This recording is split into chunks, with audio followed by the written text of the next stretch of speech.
अस्सलामु अलैकुम वरहमतुल्लाहि वबरकातुहू। मैं मोहम्मद निज़ामुद्दीन मंजरी अपनी यूट्यूब चैनल अमन रज़वी नेटवर्क पर आप सबका खैर मक़दम करता हूँ और उम्मीद करता हूँ कि सभी लोग अच्छे होंगे। देखिए, आज हम आपकी बारगाह में ज़कात के ताल्लुक़ से हाज़िर हैं। कुछ ज़कात के मसाइल होंगे, उन ज़कात के मसाइल के ताल्लुक़ से बयान करेंगे। तो हमने 3 टॉपिक चुने हैं, जिनमें से पहली बात तो यह है कि ज़कात किस पर वाजिब होती है, और दूसरा टॉपिक है कि ज़कात कितनी निकाली जाए कि जिससे ज़कात अदा हो जाए, और तीसरा टॉपिक है ज़कात ना देने वालों की सज़ा क्या होगी। इन 3 टॉपिक पर हमें बात करनी है। आप सबसे गुजारिश है कि आखिर तक बने रहें और इन तीनों मसाइल को बितफ़सील समाअत कर लें और अच्छी तरह समझ लें कि हाँ, ज़कात कब वाजिब होती है, किस पर वाजिब होती है, कौन इसका हक़दार है और ना अदा करने वालों की सज़ा क्या है।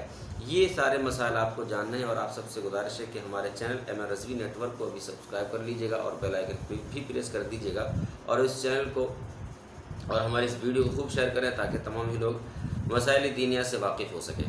तो आइए सबसे पहले हम बात कर लेते हैं कि ज़कात किस पर वाजिब होती है। तो देखिए, ज़कात वाजिब होने के ताल्लुक़ से उलमा इकराम व फ़ुक़हा इज़ाम फरमाते हैं कि ज़कात वाजिब होने के लिए हर इंसान का साहिब निसाब होना ज़रूरी है। अब साहिब निसाब के कितने मिक़दार पर हो जाए कोई बंदा, तो साहिब निसाब होने के लिए किसी भी बंदे के पास 7.5 तोला सोना या 52.5 तोला चांदी है, इसकी इतनी कीमत होनी चाहिए जो कि फारुगुल बाल हो, यानी कर्ज़े से खाली हो।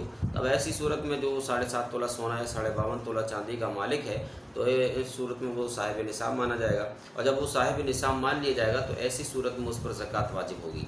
अब ज़कात जब वाजिब होगी तो ज़ाहिर सी बात है, वो अपने जितना उसका माल है, ज़ेवरात है, उसके ज़मीन व जाय और जो उसके नक़द है, उस सब पर ज़कात वाजिब होती है। ठीक है। दूसरी बात हमने जो कही थी कि ज़कात कितनी निकाली जाती है, जब एक इंसान अपना इहाता कर लेता है कि मेरे पास कितनी मालियत है, कितना नक़द है, कितने ज़ेवरात है, तो उसके बाद फिर जब इकट्ठा कर लेता है, सोच समझ लेता है कि हाँ, मैं साहिब निसाब हूँ और मेरे पास इतनी मालियत है, तो अब उसको चाहिए कि वो ज़कात कितनी निकाले और कितनी ज़कात उस पर वाजिब होगी।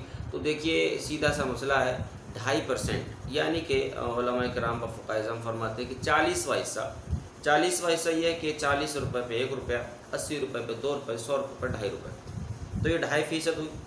इसी तरह से और देख लीजिए, 100 रुपये पर 2.5 रुपये हो जाते हैं, 1 लाख रुपये पर 2500 रुपये हो जाते हैं, 2 लाख रुपये पर 5000 रुपये हो जाते हैं। इस तरह से जोड़ लीजिएगा कि जिसके पास जो भी माल है उसको उसकी कीमत निकाल कर जितने रुपए बने उसका 2.5% के हिसाब से ज़कात निकाल देनी चाहिए।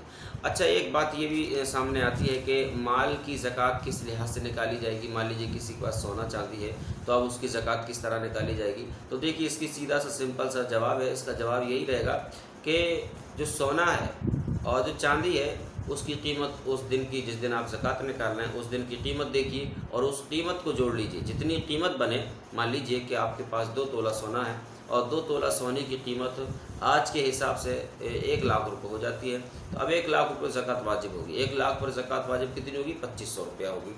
तीसरा, हमने जो कहा था कि हम 3 बातें बयान करेंगे। तीसरा है कि ज़कात ना देने वालों की सज़ा क्या है।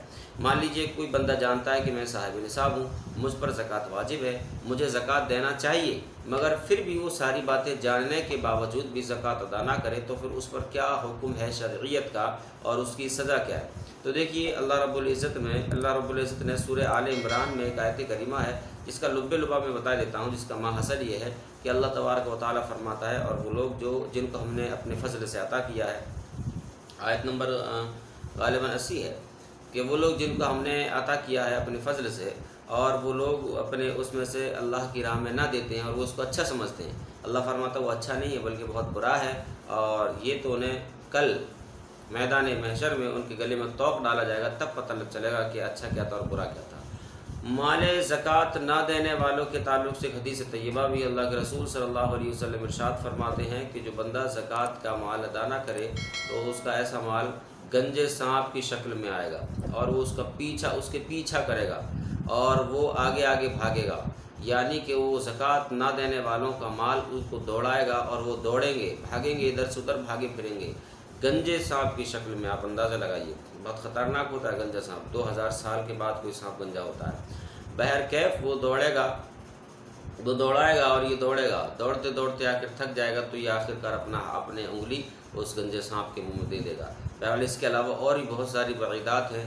अल्लाह रब्बुल इज़्ज़त ने ज़कात अदा करने के ताल्लुक़ से मोमिनीन से कई जगह इरशाद फरमा हुआ کہ آپ اپنے اموال کی زکوٰۃ ادا کرو، کیونکہ زکوٰۃ ادا کرنا فرض ہے۔ جس طرح نماز پڑھنا فرض ہے، اسی طرح زکوٰۃ ادا کرنا بھی فرض ہے۔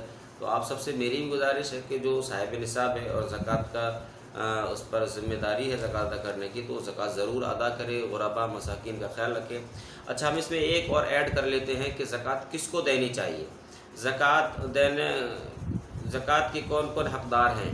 تو دیکھیے زکوٰۃ کے حقدار کون کون ہیں۔ زکوٰۃ کے حقدار سب سے پہلے غربا، مساکین، مسافرین ہے نا، ان لوگوں کو زکوٰۃ دی جائے۔ اچھا، میرا اور علماء کرام کا فرمانا بھی یہی ہے کہ زکوٰۃ جو ہے، جب بھی زکوٰۃ نکالو تو سب سے پہلے اپنے گھر والوں میں دیکھ لو، اپنے بھائیوں کو دیکھو، پریشان حال تو نہیں ہے۔ ہوتا کیا ہے کہ کبھی کبھی انسان کا اپنا بھائی پریشان ہوتا ہے اور بہت دور جا کر تلاش کرتا ہے کہ کس کو زکوٰۃ دے دی جائے، اور اپنا بھائی خود کا پریشان بیٹھا ہوا ہے، اس غریب ہے بیچارہ اور پریشان حال ہے کہ کوئی میری مدد، میری فریاد رسی کو پہنچے۔ تو بہر کے بہت ساری باتیں سب سے پہلے اپنے گھر میں دیکھیں، اس کے بعد اپنے آس پاس دیکھیں، اپنے آس پاس میں جب نظر دوڑائے، کوئی نظر آئے تو اس کو دے دے، اور آس پاس میں نظر نہیں آئے تو ظاہر سی بات ہے اپنے گاؤں بستی میں دیکھے، اپنے شہر قصبے میں دیکھے، وہاں نظر نہیں آئے تب باہر جائے، ہے نا۔ غربا مساکین کا خیال رکھے، جو مسافر ہیں ان کا خیال رکھے۔ اچھا، اس کے ساتھ ساتھ مدارس دینیہ میں جو طلبہ کرام پڑھتے ہیں باہر کے، ان طلبہ کرام کو زکوٰۃ دے سکتے ہیں، کیونکہ وہ اس وقت میں زیادہ حقدار ہیں۔ اس کی وجہ یہ ہے کہ مدارس اسلامی زیادہ تر میں نے جو دیکھا ہے، اور چونکہ میں بھی چلاتا ہوں، تو زیادہ تر یہی رہتا ہے کہ مدارس اسلامی فری پڑھائے جاتے ہیں، ان بچے سارے فری پڑھایا جاتا ہے، ان کی تعلیم فری رہتی ہے، مدرسہ کھانے پینے کا انتظام بھی کرتا ہے۔ تو ایسی صورت میں زیادہ حقدار مدرسے کے طلبہ ہیں کہ ان کو زکوٰۃ دی جائے۔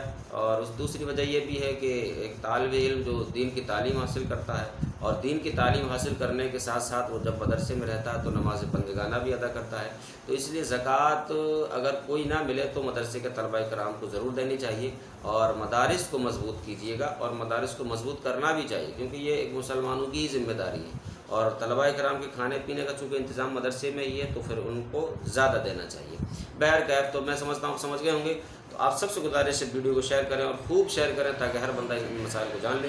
ہمیں اجازت دیجیے، السلام علیکم ورحمۃ اللہ وبرکاتہ۔